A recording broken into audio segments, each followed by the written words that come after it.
From the Denver Broncos Media Center, welcome to Broncos Country Tonight. Welcome to Broncos Country Tonight as we discuss the Kansas City Chiefs, the Super Bowl 57 champions. Ben, you said it on the show just a couple of weeks ago, how you wanted the Broncos to be able to go out there and face the defending champions 2 times a year. Well, guess what? You got your wish. Congratulations. That wasn't my wish. I just said, I don't care. It doesn't matter to me. I know it matters to some people. It doesn't matter. If the Broncos aren't in it, then why does it matter? I'd rather go out there and play the toughest and beat the toughest and be able to say that I beat and was beat by the toughest, that kind of stuff. So, I mean, that's how I look at it. I mean, I had money on the Eagles, so I lost money on that game. But at the end of the day, I mean, if the Broncos are not in it, why do we care? All right. Well, the thing I do, but and some Broncos fans do. So you're about to get roasted in the comments, but you won't read that anyway. So it's fine. What I wanted to talk about though is more specifically to the Broncos. Of course, now they are going to be facing the defending champions, and that game kind of gone either way. But we'll just perspective here for this one specifically. How do the Broncos match that level? How do they finally snap the 15-game losing streak? Because just like last year, when all the moves they made were basically designed to beat the Kansas City Chiefs. I mean, everything you did, you took a huge gamble going out and you gave a bunch of draft picks and players to go get Russell Wilson. You brought in an offensive coach, right? I mean, the moves you made were designed to help you get over the hump with Kansas City. And in fact, not only did you lose those next 2, but that team just won the Super Bowl. So now you are in the offseason. Your focus once again becomes how do you beat the best team in the AFC West, the best team in the AFC? I think that's the wrong focus. I think that's the problem to begin with. If you're focusing all your efforts on trying to beat one team, well, what about the other 20 games? I mean, the best team in the AFC. Yeah, but I mean, the best team in the NFL. Actually, if Kansas City were easy to solve, then someone would have solved them. They were only up against the best teams in the NFL in the playoffs, and they still managed to go on and win a Super Bowl. So the idea that it's easy to beat Kansas City is ridiculous. You need to play good defense. You got. I never said it was easy. Well, I mean, not just easy. It's darn near impossible. I mean, how many times did it happen this year? What, twice, 3 times? Yeah. So it's out of 17 plus 3 to 20 games, 21 games. Like it's a improbability. What you have to do is just put the best team on the field you can, play your best football. There are ways to beat them, but it's you have to execute perfectly. You can't have turnovers. You can't make mistakes. You can't, and you can't make analytics mistakes in the game too, like punting 4th and 2. You've been going for it all game, and then you're going to punt with and give them the ball back with no time. Like you can't make mistakes in clock management. You can't fumble the football. You just got to go out there. You got to have a line that can protect you, be able to score points, and try to generate turnovers. Well, we're actually on the same page. This isn't we're going to add speed at this position because we're going to target this cornerback. I'm not even getting into that. I'm talking about what do you have to improve on yourself to put field a team that can hang with that team? Well, I think you need to field a team that can hang with the Raiders first. How many times have we lost to them? I mean, the Broncos had beat the Raiders since John Gruden was the coach. So, I think the best thing to do is just put the best team on the field you can. Yeah, you got improvements. You need to improve the offensive line. You do have to get some vertical speed. You probably do need some help in the edge rush, a little bit more help in the edge rush, third body in there that's as good as your top-tier guys. They might be switching scheme up depending on who's coming here. You might have a whole different scheme coming in, so there might need additional changes on top of that. But right now, definitely need help along the offensive line. Definitely need a reliable vertical threat.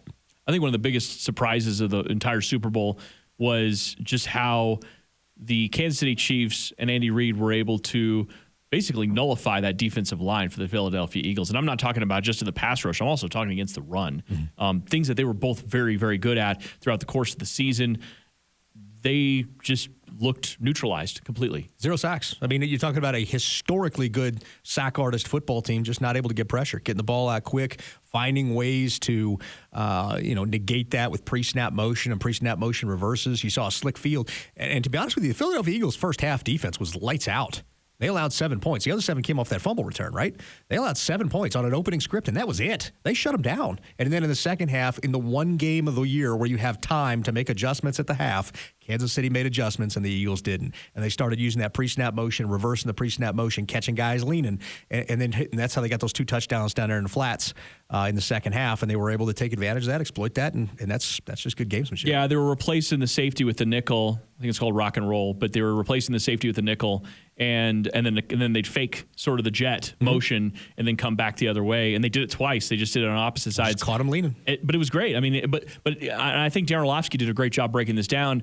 before that, they tested it to see if that's what they were doing. They had the stacked on one side. They ran the actual motion, and they saw them replace, and they were like, okay, so that's how you're doing it. Great. We get to the red zone. This is what you're doing. And they ran the exact same formation out there, back-to-back plays, second and third down, and they scored the touchdown on third down both times. The second one the defender should have been in place. Unfortunately, he overcommitted and he slipped on the turf, and you could see that. They called it out on the broadcast.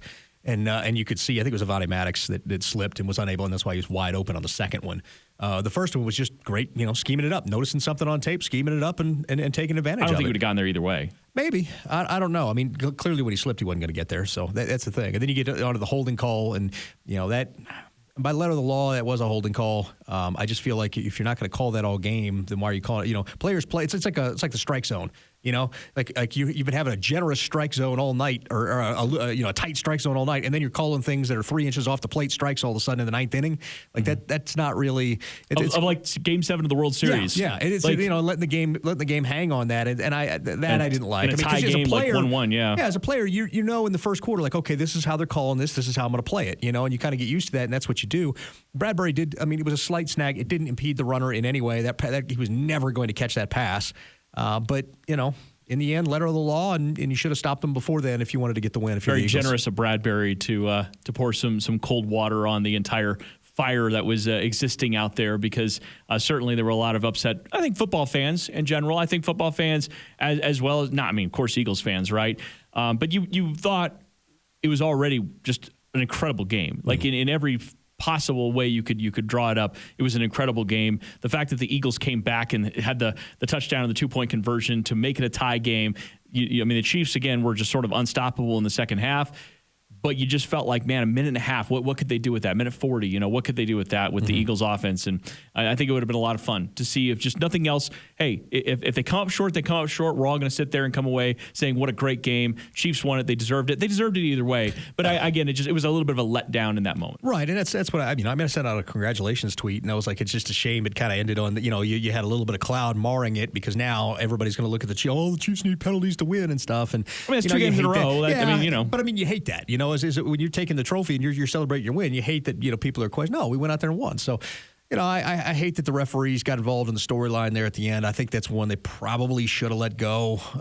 But, in the end, who knows? And they probably would have won anyway. But in the end, you don't want the refs to be the storyline. No doubt about that. But back to, again, the conversation I think that at least Broncos fans are usually tuning into these conversations for is just really, what does this mean for the Broncos as they look up now at the team that is the best in the NFL, that they still haven't been able to beat over the last several years? We're talking 15 straight losses. Again, you're right. You're focusing on yourself. You're trying to put out the best product you possibly can, but it sometimes feels like such a steep hill to climb to get to that team. And there's a bit of an aura of the Kansas City Chiefs and Patrick Mahomes, and I do think that sometimes factors in. You saw Nathaniel Hackett last year try to sort of downplay all of that, say, oh, this is just another game, sort of that kind of deal. That didn't really work. So the Broncos have had some close matchups. It hasn't been enough. What do you think? How do they get over that hump?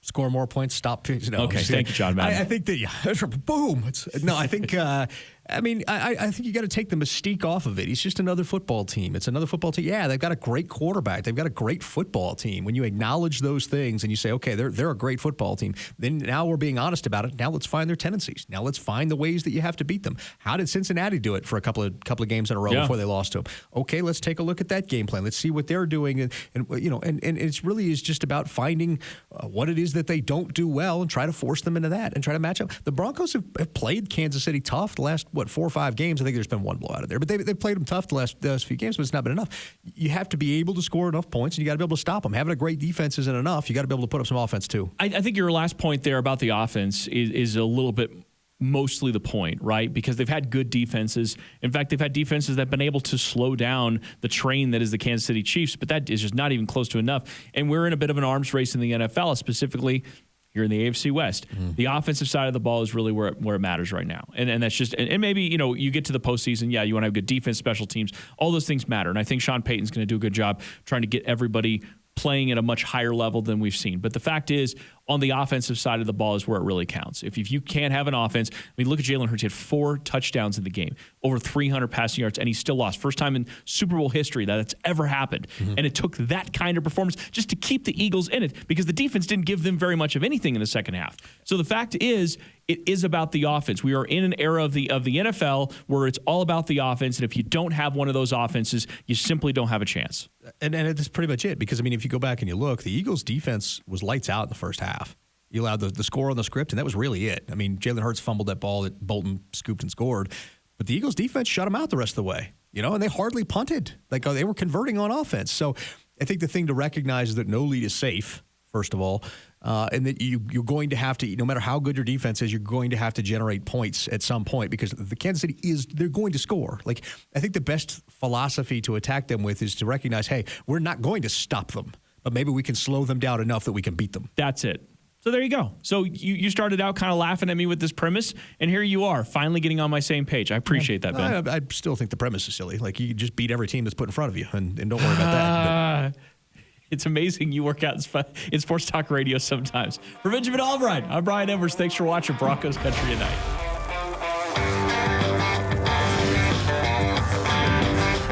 Denver's going to win it! You can stand up and salute in Denver, and you got the world champions that live in your town.